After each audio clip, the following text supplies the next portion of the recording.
Ça me fait super plaisir de vous présenter une portion de mon mémoire, donc recension d'écrits et récits de responsables pédagogiques au sujet des fonctions et des freins à l'utilisation de la documentation pédagogique en contexte d'éducation à la petite enfance, s'inspirant de l'expérience éducative de Reggio Emilia.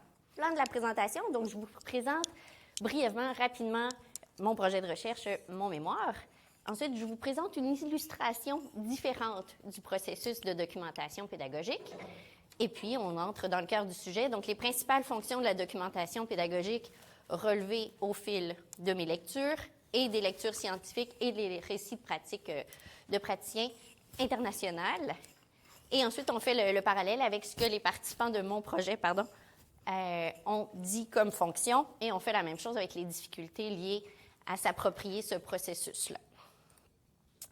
Alors, l'expérience éducative de Reggio Emilia, dans laquelle a été développée la documentation pédagogique à laquelle moi je m'intéresse, il y en a différentes formes, différentes sortes. Et donc, sachez que quand moi j'en parle, c'est de celle-ci dont il est question. Reggio Emilia, où l'image de l'enfant est placée vraiment au cœur de la pédagogie, qui devient une pédagogie de l'écoute, une pédagogie des relations, une pédagogie de l'incertitude, où l'environnement est vraiment pensé pour cet enfant compétent au cœur de la pédagogie. Et dans cet environnement, l'éducateur est placé comme un chercheur, et donc il cherche à connaître comment les enfants apprennent, se développent. Et pour soutenir cette posture de chercheur, eh bien, ils ont développé la documentation pédagogique, qui est un processus qui permet de rendre visibles les apprentissages invisibles et intangibles des enfants par une structure qui les amène à prendre des photos, relever des verbatims, faire des petits films, récolter les différentes démarches de réalisation d'un projet, pour ensuite en faire un format, très, très souvent un poster, donc sur lequel on va placer des photos, des verbatims des enfants et l'interprétation de l'adulte. Et ensuite, on va partager ça avec les enfants, les parents, les collègues, et ensuite, on va réfléchir à cette documentation pédagogique, et c'est là que la documentation devient pédagogique, c'est une fois qu'on y réfléchit. Alors, je vous présente une manière différente d'y réfléchir. Donc, souvent, on voit le processus de l'intervention comme un élément cyclique. Et bien ici, on va être invité à y réfléchir davantage, perçu comme des vagues de transformation. Donc, on est plus dans un mouvement de va-et-vient que dans un mouvement cyclique. Carlson et Clark, en 2022, nous proposent cette lecture de la documentation pédagogique. Donc, qu'observons-nous? Comment aller plus loin? Sur quelles idées allons-nous nous concentrer pour apporter une prochaine intervention? Invitation, mais j'utilise les mots du programme. Et quelle idée gardons-nous pour plus tard? Donc, on se fait aussi une petite banque. Et donc, l'enseignant est vraiment en train de proposer des invitations, d'observer, de réfléchir pour offrir de nouvelles invitations. Donc, c'est vraiment un processus empreint de flexibilité et de réflexivité en 3 moments d'oscillation continue.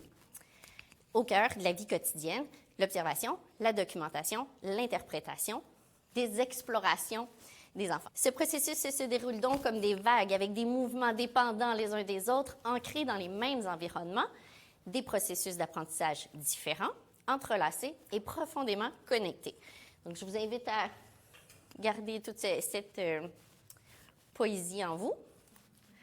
Donc, la documentation pédagogique issue de l'expérience éducative de Reggio Emilia, Carlson et Clark nous invitent à y réfléchir dans une pédagogie s'inscrivant dans la pédagogie de lenteur, donc de prendre le temps, de ralentir, de réfléchir. Je vous invite à consulter Clark 2020 puisque ce n'est pas l'objet aujourd'hui. Carlson et Clark ramènent des concepts de Deleuze et Guattari au regard, particulièrement cette fois-ci, des lignes de fuite. Donc, d'accepter de suivre les idées qui semblent s'éloigner des idées préconçues. Alors, ça, c'est pour une définition un peu différente de ce qu'on entend habituellement sur la documentation pédagogique. J'avais envie de vous amener à réfléchir plus loin que juste la boucle de réalisation. Alors, l'objectif de mon projet à moi était d'illustrer pour certaines responsables pédagogiques en service de garde éducatif à l'enfance, s'inspirant de l'expérience éducative de Reggio Emilia, ce que signifie pour elles accompagner le personnel qui, lui, est dans un processus d'appropriation, de compréhension de ce qu'est la documentation pédagogique. Et relever, à travers leur discours, certains éléments qui pourraient influencer cette expérience d'accompagnement. Je ne vous présente pas tout cela aujourd'hui. Alors, j'ai rencontré 3 responsables pédagogiques que j'ai gentiment surnommés Chantal, Véronique et Martine. Elles ont toutes des bagages très différents, mais sont toutes responsables de plusieurs installations. Donc, c'est un point qu'elles ont en commun. On a mené 3 entretiens avec chacune d'elles, d'1h30 à peu près. Le premier vraiment sur leur bagage antécédent, donc d'où elles viennent, qui sont-elles, leur enfance, à quelle école ils sont allés, tout ce qu'elles ont envie de me raconter sur leur vie avant le moment précis de l'entretien. Au second entretien, on s'appuie sur leurs expériences pour bien illustrer, décrire l'expérience actuelle, y compris comment la documentation pédagogique prend forme dans leur milieu et comment elles perçoivent accompagner ce processus-là. Et dans le 3e entretien, on y va plus dans un aspect philosophique sur le sens de l'expérience d'accompagnement de la documentation pédagogique dans leur vie. Alors, au niveau de la recension des écrits maintenant, à quoi sert cette documentation pédagogique? Pourquoi on fait ça? Eh bien, ça a des effets reconnus dans la littérature par rapport au personnel éducateur, aux enfants, aux parents et à la société. Donc, on va décliner tout ça. Donc, au regard du personnel éducateur, on dit que ça va favoriser le dialogue entre les collègues. Donc, une fois qu'on a notre panneau d'affichés, bien, on est invité à partager avec nos collègues.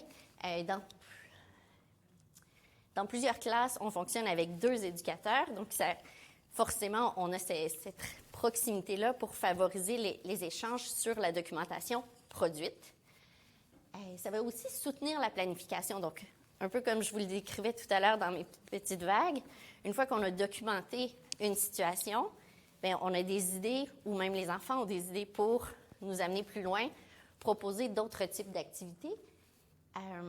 La recherche nous dit aussi que la documentation pédagogique va soutenir la pratique réflexive, donc va nous amener à réfléchir plus loin pour aller plus en profondeur sur les réalités qui sont en train de se passer dans le petit quotidien des enfants et non seulement dans les grands projets. Et puis, bien, c'est évident, une fois qu'on récolte des photos, des verbatims, puis qu'on les collecte, bien, on a un suivi de l'évolution ou du développement des enfants. Et donc là, vous avez des petits cercles de couleurs qui disent Chantal, Véronique et Martine ont nommé ces fonctions-là à travers leurs propos. J'aurais pu faire des cercles de plus grandes ou de plus petites circonférences pour indiquer l'ampleur dans laquelle elles en parlent, ce que je n'ai pas fait. Mais ce n'est pas parce que c'est écrit là que ça prend toute la place dans leur discours, mais elles en ont parlé. Je vous donne quelques exemples comme ça. Chantal dit « La communication en diade dans les groupes doubles est favorisée par l'utilisation de la documentation pédagogique. » Martine dit « Les éducatrices s'inspirent des images captées et des notes pour réaliser leur planification. » Et Véronique nous dit « Ça permet vraiment de prendre un recul par rapport à l'enfant, où est-ce qu'il est rendu dans son développement et ses apprentissages. » Dans le même ordre d'idées, les moments de création des affichages pédagogiques, donc moi j'ai dit panneaux, elle utilise affichage pédagogique, permettent aux éducatrices de prendre du recul, de prendre le temps de voir les apprentissages des enfants qu'elles n'auraient pas, de ne pas avoir perçus dans le feu de l'action. Donc des fois, on joue avec les enfants, on est en interaction, donc on ne voit pas nécessairement autre chose. Donc, se mettre dans une posture de recul pour observer nous permet d'observer. Ensuite, la documentation pédagogique est favorable aussi pour les enfants. Donc, une fois qu'on affiche à leur hauteur la documentation pédagogique, elle peut leur permettre d'éveiller leurs souvenirs et soutenir la verbalisation. Donc, elles vont pouvoir mieux exprimer à leurs parents ce qu'ils ont fait aujourd'hui ou la semaine dernière dans cette telle ou telle activité. Et ça va favoriser l'éveil du moment passé. ça va aussi leur permettre de poursuivre la réflexion ou de revoir leurs hypothèses. Donc, elle est affichée là, et donc la fois d'après qu'on fait des ponts en bloc, mais on peut se référer à cette documentation-là pour voir les stratégies qui ont été utilisées pour amener les enfants à réutiliser les mêmes ou pas, justement, parce qu'il a été documenté toutes les fois où le pont est tombé.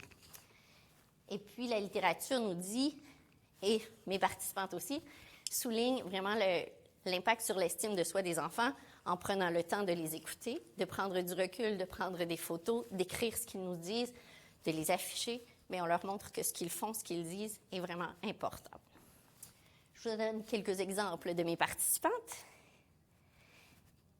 Et les enfants sont capables, ils nomment ce qu'ils est en train de faire. Les affichages pédagogiques réalisés permettent de montrer aux enfants tout le processus qui a été fait, de susciter leur curiosité et l'intérêt à poursuivre un peu plus loin.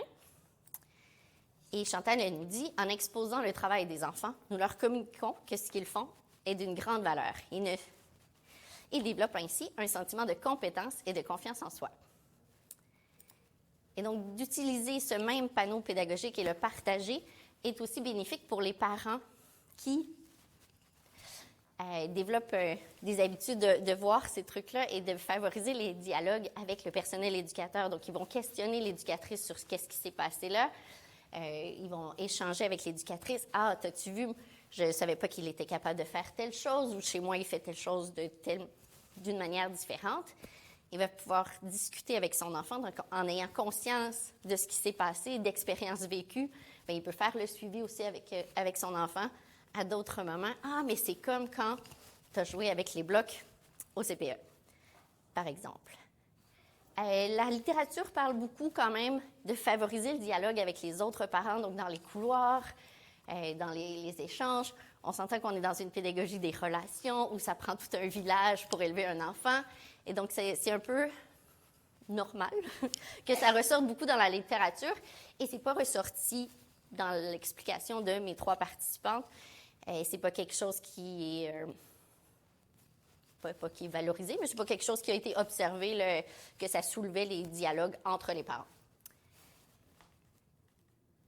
Ensuite, ça permet aux parents d'être au courant de ce qui se passe un peu dans le service de garde ou au CPE, parce qu'ils n'ont pas nécessairement accès à l'observation directe, donc d'avoir ces petites fenêtres là, sur le quotidien, c'est pertinent pour eux.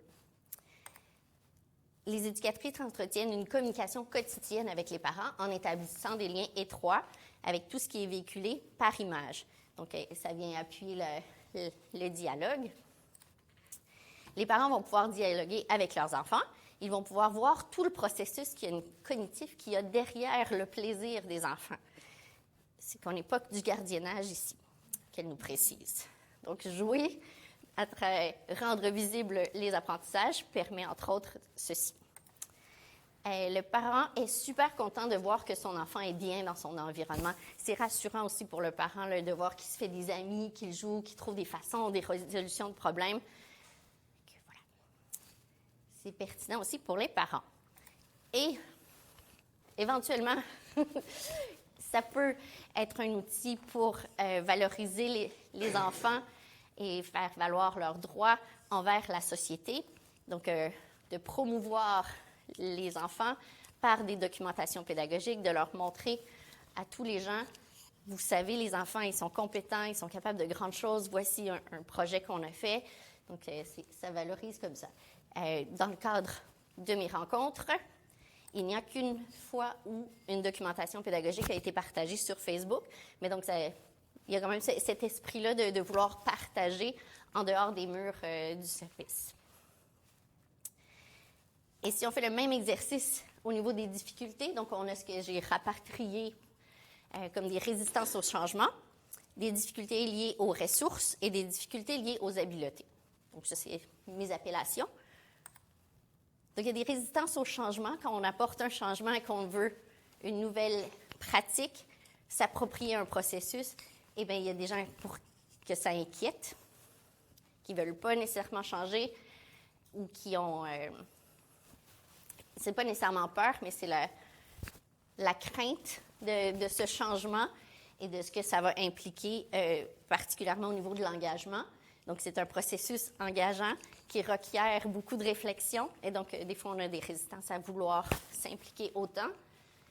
La littérature sort beaucoup puisqu'on veut favoriser le dialogue entre les pairs. Eh bien, il faut s'ouvrir à être disponible à recevoir les commentaires et à échanger avec les pairs, ce qui peut et ce qui est, dans la littérature, relevé comme une difficulté, mais il a été peu relevé que les échanges étaient favorisés en réalité dans les 3 milieux que j'ai consultés, donc ça ne ressort pas ici non plus. Et ça prend un haut niveau de confiance dans ses habiletés qui est parfois, pas dans ses habiletés, mais confiance dans son travail, là. Donc, certaines éducatrices expriment de la réticence à la production des affichages en raison de leur perception de leurs compétences ou à rédiger ou leurs compétences artistiques. Donc, elles regardent ce que font les autres et sont comme « Ouais, mais moi, j'écris mal, tu sais, fait que je ne veux pas faire une documentation pédagogique. » Donc, c'est des premiers freins. Comment tu veux qu'on travaille avec les enfants en même temps qu'on prend des photos, puis là, on les filme, puis en même temps, on documente? Oublie ça, on ne sera pas capable. Donc, il y a cette perspective-là de s'engager avec les enfants, mais d'être en recul aussi. Et bien, en ce moment, au moment de ma collecte, on était encore avec certaines mesures et contraintes sanitaires qui venaient s'ajouter par-dessus la réalité quotidienne de travailler avec des enfants. Alors, la documentation pédagogique n'était pas nécessairement au-dessus des priorités. Par rapport aux ressources, bien, on a beaucoup des freins par rapport au temps, par rapport aux ressources financières et par rapport à l'accès au matériel. Donc, s'il faut que je demande l'autorisation à chaque fois que je veux imprimer une photo, je n'ai pas nécessairement comme envie de faire une documentation pédagogique à tous les jours, parce qu'il faut que je demande l'autorisation. Puis là, si on me dit non, il n'y a plus d'encre. Donc, il y a des difficultés vraiment liées à l'accès aux ressources matérielles qui sont nommées tant dans la recherche que par mes participantes. Et évidemment, l'information francophone au sujet de l'éducation, de l'expérience éducative de Reggio Emilia, qui est très petite quand même. Donc, quand on veut former son personnel, discuter avec son personnel, bien, on a peu de documentation en français sur lequel s'appuyer, de moins en moins, et je vous en produis. Alors, donc, elles estiment pas avoir assez de temps pour s'investir. On n'a pas de période de libérer. Si on avait plus d'argent, on pourrait les libérer plus souvent. Et elles abordent toute la disponibilité du matériel pour elles. Donc, chacune des personnes que j'ai rencontrées s'assure que le matériel est disponible. Elles ont toutes des caméras ou l'accès à un iPad. Et les ressources en langue française. Donc, elles ont presque tous lu le même article de 2008. Et donc, il y a des difficultés au regard des habiletés technologiques. Je parle beaucoup de photos. Il y a des gens qui ne savent pas utiliser les appareils photos. Il y a des gens qui ne savent pas utiliser les nuages de nos jours pour envoyer les photos à l'imprimante sans fil, machin. Donc, il y a ces réticences-là aussi. Et il y a vraiment beaucoup de considérations éthiques et morales sur lesquelles on doit prendre conscience. Et pour moi, c'était un vaste champ dans ma lecture et c'est très, très, très peu ressorti auprès des participants qui, au-delà de me dire, oui, les parents signent un consentement en début d'année, mais tu sais, de demander aux enfants, est-ce que tu aimerais ça que je te prenne en photo? Est-ce que, donc, de demander l'avis des enfants, de réfléchir à l'image des enfants qui est partagée. Est-ce que c'est des enfants qui sont en difficulté ou c'est des enfants forts? Donc, il y a toute cette réflexion morale-là qui est importante dans la littérature au sujet de la documentation pédagogique, à savoir à quoi on documente et comment. Et puis, dans la littérature, il y a tout un moment aussi sur comment on transmet un message. Quand moi, j'écris telle chose, est-ce que c'est lu de la même manière que ce que moi, j'avais interprété? Et toute cette habileté de transmission d'un message a pris aussi beaucoup de place dans ma littérature et très peu dans mes conversations avec les participantes. C'est vraiment un processus complexe qui nécessite un temps d'adaptation et il faut permettre aux gens de se l'approprier à leur propre rythme et leur donner ce droit-là aussi